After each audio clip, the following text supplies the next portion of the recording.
সূরা মায়েদা 5 নম্বর সূরা 3 নম্বর আয়াতে আল ইয়াউমা আকমালতু লাকুম দীনাকুম ওয়া আতমামতু আলাইকুম, আজকের দিনে তোমাদের জন্য তোমাদের দ্বীনকে আমি পরিপূর্ণ করে দেব। তাহলে দ্বীন যদি আল্লাহ রাসূলের মৃত্যুর পূর্বেই পরিপূর্ণ হয়ে যায়, তাহলে আল্লাহ রাসূলের পরে ইসলামের নামে ধর্মের কোন বিষয় কিভাবে স্বীকৃতি লাভ করে, কিভাবে হতে পারে, মানুষ কিভাবে ইবাদত করবে? বিদআত মূলত দুই প্রকার। আমরা অনেকেই জানি বিদআত দুই প্রকার। কি কি? বিদআতে সাইয়্যা, বিদআতে হাসানা। জানি না? আসলে মূলত বিদআত দুই প্রকার, একথা ঠিক, কিন্তু প্রকারটাতে একটু সমস্যা আছে। বিদআত মূলত একাধিক প্রকার আছে, আমরা আলোচনার ধারাবাহিকতা ইনশাআল্লাহ উল্লেখ করার চেষ্টা করব। প্রথমত হচ্ছে বিদআত দুই প্রকার। একটা হচ্ছে দুনিয়াবী ক্ষেত্রে বিদআত, আর একটা হচ্ছে ধর্মীয় দ্বীনি বিষয়ে বিদআত। দুনিয়াবী ক্ষেত্রে বিদআত সেটা অবশ্যই প্রশংসনীয়, অবশ্যই প্রশংসনীয়। বুঝতে পারছেন কিনা আমার কথাটা? মনে করেন আজকে এখনকার যুগে আমরা আপনাদেরকে কথা শোনার জন্য এই যে মাইক্রোফোন ব্যবহার করি, এই যে মাইক্রোফোনটা ব্যবহার করি, এটা আজ থেকে 50 বছর আগে কি ছিল? ছিল না।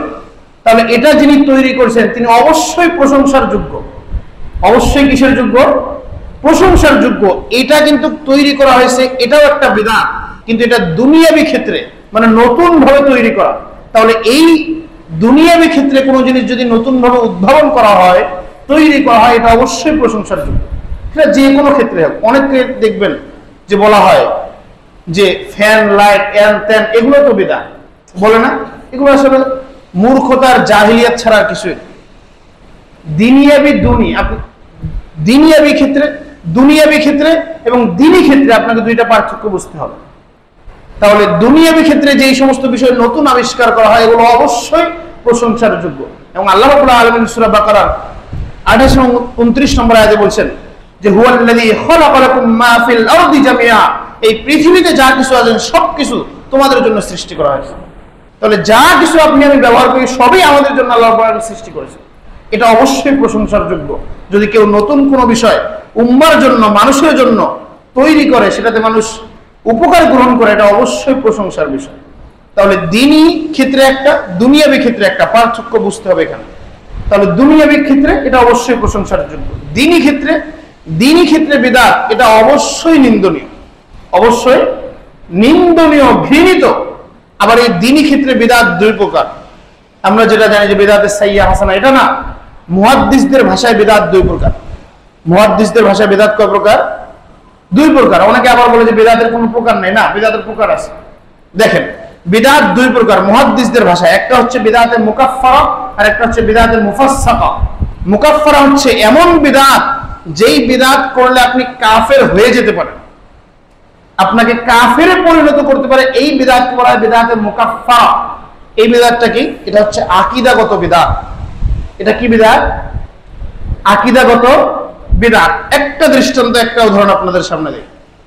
আমাদের অনেকেই বিশ্বাস করে, আমাদের এই এলাকাতে অনেকেই বিশ্বাস করে যে আল্লাহ রাসূল সাল্লাল্লাহু আলাইহি ওয়াসাল্লাম হাজির নাজির। বিশ্বাস করে না? আল্লাহ রাসূল সাল্লাল্লাহু আলাইহি ওয়াসাল্লাম গায়েবের খবর জানেন। বিশ্বাস করে না? এটা কি কোনো আমল?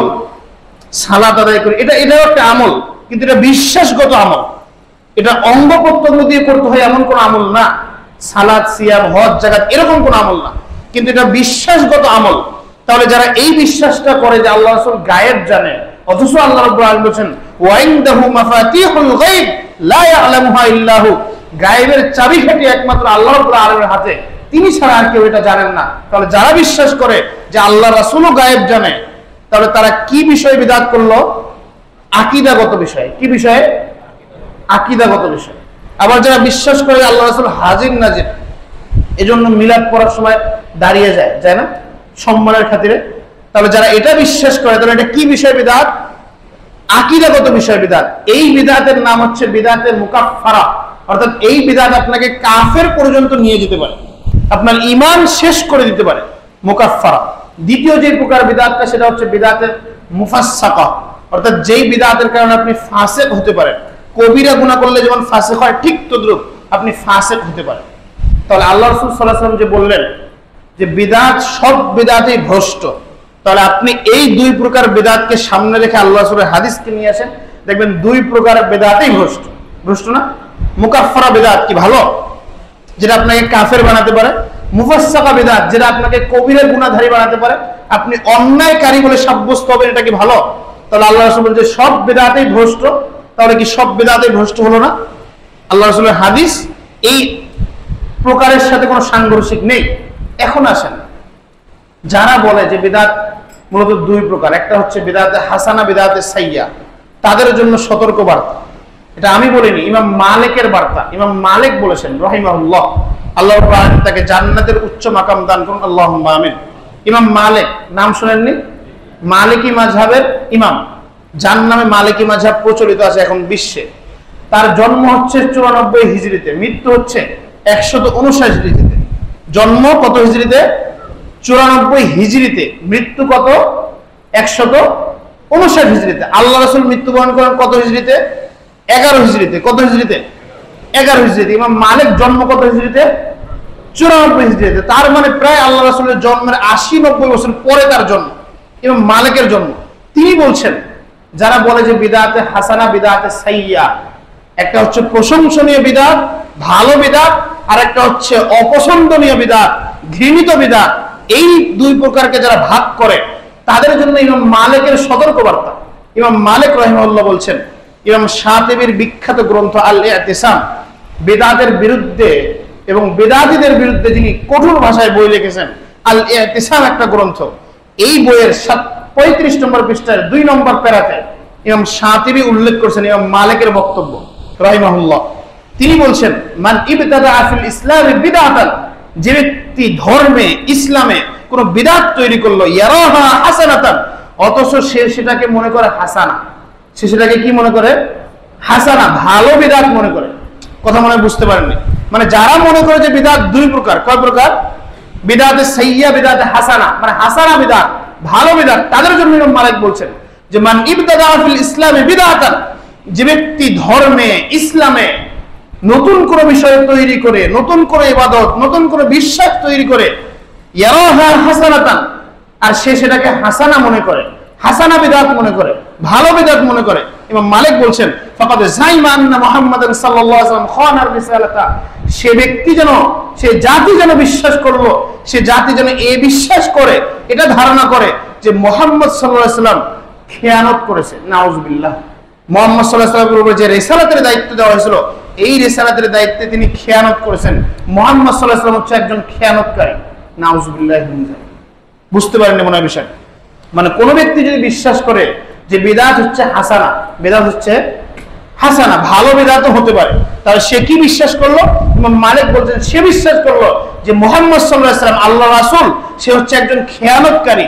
তার উপরে যে রিসালাতের দায়িত্ব দেওয়া হয়েছিল, কোরআন এবং সুন্নাহর যে দায়িত্ব দেওয়া হয়েছিল জাতির সামনে পৌঁছায় দেওয়ার জন্য, এই দায়িত্বে তিনি খেয়ানত করেছেন। নাউজুবিল্লাহ। এটা হচ্ছে যারা বিদআতে হাসানা মনে করে, বিশ্বাস করে, ধারণা করে।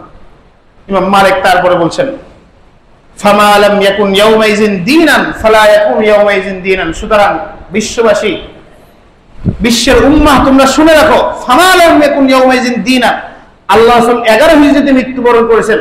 আল্লাহ রাসূলের জীবিত থাকার পূর্বে 23 বছরের জীবনীতে লাম ইয়াকুন ইয়াউমাইজিন দীনান, যেই বিষয়টা দ্বীনের অন্তর্ভুক্ত হয়নি, ধর্মের অন্তর্ভুক্ত হয়নি, দ্বীন হিসেবে স্বীকৃতি পায়নি, ফামা লাম ইয়াকুন ইয়াউমাইজিন দীনান ফালা ইয়াকুম ইয়াউমাইজিন দীনান, সেই বিষয়টা আমি ইমাম মালিকের সময়ও দ্বীন হিসেবে, ধর্ম হিসেবে, কোন ইবাদত হিসেবে, কোন বিশ্বাস হিসেবে স্বীকৃতি লাভ করতে পারে না। ইমাম মালিক কত হিজরিতে মৃত্যুবরণ করেন যেন? 159 হিজরিতে। এত আগে তিনি এই বাক্য বলে গিয়েছেন যে আল্লাহ রাসূলের জামানায় যেটা দ্বীন হয়নি, ধর্মের স্বীকৃতি পায়নি, ইবাদতের স্বীকৃতি পায়নি, বিশ্বাসের স্বীকৃতি পায়নি, আমি ইমাম মালিকের সময়ও সেটা দ্বীন, ধর্ম, ইবাদত, বিশ্বাসের স্বীকৃতি পেতে পারে না। তাহলে ইমাম মালিক যদি এত পূর্বে এই কথাটা বলে যায়, তাহলে আজকের দিনেও মানুষ বিদআতে লিপ্ত, আজকের দিনেও মানুষ কোরআন সুন্নাহকে অবহেলা করে হুজুরদের কথা, বুজুর্গানি দিনের কথা নিয়ে ব্যস্ত। সম্মানিত উপস্থিতি, ইমাম মালিক তার পরের অংশে বলছেন ওয়াকাদ ইয়াকুলুল্লাহু সুবহানাহু ওয়া তাআলা, অথচ আল্লাহ রাব্বুল আলামিন বলেছেন আল ইয়াউমা আকমালতু লাকুম দীনাকুম ওয়া আতমামতু আলাইকুম নি'মাতি ওয়া রাদিতু লাকুমুল ইসলাম দীনা। ইমাম মালিক বলছেন মানুষ কিভাবে বিশ্বাস করে যে আল্লাহ রাসূলের পরে কোন একটা বিষয় দ্বীনের অন্তর্ভুক্ত হতে, অথচ কোরআন নাযিল হয়েছে আল্লাহ রাসূলের উপর, অথচ আল্লাহ রাব্বুল আলামিন বলেন সূরা মায়েদা 5 নম্বর সূরা 3 নম্বর আয়াতে আল ইয়াউমা আকমালতু লাকুম দীনাকুম ওয়া আতমামতু আলাইকুম, আজকের দিনে তোমাদের জন্য তোমাদের দ্বীনকে আমি পরিপূর্ণ করে দিলাম। তাহলে দ্বীন যদি আল্লাহ রাসূলের মৃত্যুর পূর্বেই পরিপূর্ণ হয়ে যায়, তাহলে আল্লাহ রাসূলের পরে ইসলামের নামে ধর্মের কোন বিষয় কিভাবে স্বীকৃতি লাভ করে, কিভাবে হতে পারে, মানুষ কিভাবে ইবাদত করবে? সম্মানিত উপস্থিতি, এজন্য বিদআতকে কখনো হাসানা এবং সাইয়্যা বলা যাবে না। এর একটা দৃষ্টান্ত আমি আপনাকে দিলাম, একটা বাণী আপনাকে শোনালাম, আরেকটা হাদিস আমি আপনাকে শোনাই। সুনান আবু দাউদ হাদিস নাম্বার 4247, আল্লাহ রাসূল সাল্লাল্লাহু আলাইহি ওয়াসাল্লাম বলছেন, ফাইন্নাহু মান ইয়াইশ মিনকুম বাদি ফাসায়ারা ইখতিলাফান কাসীরা। আল্লাহ রাসূল এক সময় লম্বা আলোচনা করে সাহাবীদেরকে বলছেন, ফাইন্নাহু মান ইয়াইশ মিনকুম বাদি, তোমাদের মধ্যে যারা আমার পরে জীবিত থাকবে, আমি মৃত্যুবরণ করার পরে যারা পৃথিবীতে হায়াত পাবে, জীবিত থাকবে, ফাসায়ারা ইখতিলাফান কাসীরা, তোমরা অনেক মতপার্থক্য মতাদর্শ দেখতে পাবে। এই লোকে এটা বলে, ওই লোকে এটা করে, উনি এটা করে, উনি ওটা বলে, ওই মুফতি সাহেব, ওই হুজুর, ওই পীর সাহেব, ওই বুজুর্গানে দিন, ইত্যাদি ইত্যাদি অনেক মতপার্থক্য দেখতে পাবে। আল্লাহ রাসূল সাল্লাল্লাহু আলাইহি ওয়াসাল্লাম বলছেন, তাহলে তোমাদের কি আবশ্যক? ফাআলাইকুম বিসুন্নতি ওয়া সুন্নাতিল খুলাফায়ে রাশিদিন আল মাহদিয়িন, তোমাদের জন্য আবশ্যক হচ্ছে আলাইকুম বিসুন্নতি, আমি আল্লাহ রাসূলের সুন্নাহকে, আদর্শকে আঁকড়ে ধরা, ওয়া সুন্নাতিল খুলাফায়ে রাশিদিন আল মাহদিয়িন, এবং হেদায়েত প্রাপ্ত, সঠিক পথ প্রাপ্ত খুলাফায়ে রাশিদার সুন্নাহকে আঁকড়ে ধরা। আদু আলাইহা বিন নওয়াজিদ, আল্লাহ রাসূল বলেন এমন ভাবে তোমরা আঁকড়ে ধরো যে মারির দাঁত দিয়ে তোমরা আঁকড়ে ধরো। সুন্নাহকে তো মারির দাঁত দিয়ে ধরা যাবে না। আল্লাহ রাসূল বুঝাচ্ছেন আমাদেরকে যে মারির দাঁত দিয়ে কোনো কিছু ধরলে যেমন ছুটানো যায় না, আপনি মারির দাঁত দিয়ে শক্ত করে ধরবেন, আরেকজনকে টানতে বলবেন, দেখবেন ছুটবে তো না, হয়তো আপনার দাঁত খুলে আসতে পারে, এমন হতে পারে, এত শক্ত করে ধরো। সুন্নাহকে ঠিক এই মারির দাঁত দিয়ে, আদু আলাইহা বিন নওয়াজিজ, মারির দাঁত দিয়ে তোমরা আঁকড়ে ধরো। ওয়া ইয়াকুম ওয়া মুহদাসাতুল উমুর, তবে সাবধান, ইয়াকুম ওয়া মুহদাসাতুল উমুর, নতুন কোন বিষয় ধর্মে চালু করা, পালন করা, ইবাদত করা থেকে সতর্ক থাকো, সাবধান থাকো। ফাইন্না কুল্লা মুহদাসাতিন বিদআহ, কেননা প্রত্যেকটা নতুন আবিষ্কার ধর্মের ক্ষেত্রে, দ্বীনের ক্ষেত্রে, ইসলামের ক্ষেত্রে বিদআহ, ফাইন্না কুল্লা মুহদাসাতিন বিদআহ, প্রত্যেকটা নতুন বিষয় ধর্মে আবিষ্কার করা হচ্ছে বিদআহ, ওয়া কুল্লু বিদআতিন দালালাহ, আর প্রত্যেকটা বিদআতই হচ্ছে পথভ্রষ্ট এবং বিপদগামী। সম্মানিত উপস্থিতি, তাহলে বিদআত যেটাই হোক সেটাই পথভ্রষ্ট, বিদআত যেভাবেই হোক সেভাবেই বিপদগামী, সেভাবেই পথভ্রষ্ট। তাহলে আল্লাহ রাসূলের এই হাদিসকে যদি আপনি সামনে আনেন যে কুল্লা বিদআতিন দালালা, প্রত্যেক বিদআতই ভ্রষ্ট, তাহলে যারা বলে যে বিদআত দুই প্রকার, বিদআতে হাসানা আর সাইয়্যা, একটা হচ্ছে ভালো বিদআত আর একটা হচ্ছে খারাপ বিদআত, তাহলে আল্লাহ রাসূলের এই হাদিসটাকে আগে ডাস্টবিনে নিক্ষেপ করে তারপর তাদের এই কথাটাকে মানতে। কথা মনে আমি বুঝাতে পারেন? আল্লাহ রাসূল বলছেন যে প্রত্যেক বিদআতেই ভ্রষ্ট, প্রত্যেক বিদআতেই গুমরাহী। সুনান আবু দাউদের আরেক বর্ণনা আল্লাহ রাসূল বলছেন যে প্রত্যেক বিদআতে এবং তার অনুসরণকারী ব্যক্তি হচ্ছে জাহান্নামী। তাহলে প্রত্যেক বিদআতে যদি জাহান্নামী হয়, প্রত্যেক বিদআতেই যদি ভ্রষ্ট হয়, তাহলে বিদআতে হাসানাটাকে আবার কি হবে? এটা কি ভ্রষ্ট না? কথা মনে বুঝাতে পারিনি। এটা কি প্রত্যেক বিদআতের অন্তর্ভুক্ত না? অবশ্যই এটা প্রত্যেক বিদআতের অন্তর্ভুক্ত। সম্মানিত উপস্থিতি, এজন্য বিদআতকে প্রকার করতে হলে মুহাদ্দিস যারা, হাদিস বিশারদ যারা, তাদের প্রকারকে আপনাকে মানতে হবে। বিদআত মুকাফফারা, বিদআত মুফাসসালা, যেই বিদআত আপনাকে কাফের করে, যেই বিদআত আপনাকে অপরাধী বানায়, এই বিদআত যদি আপনি বিশ্বাস করেন তাহলে আল্লাহ রাসূলের হাদিসের সাথে সাংঘর্ষিক হবে না।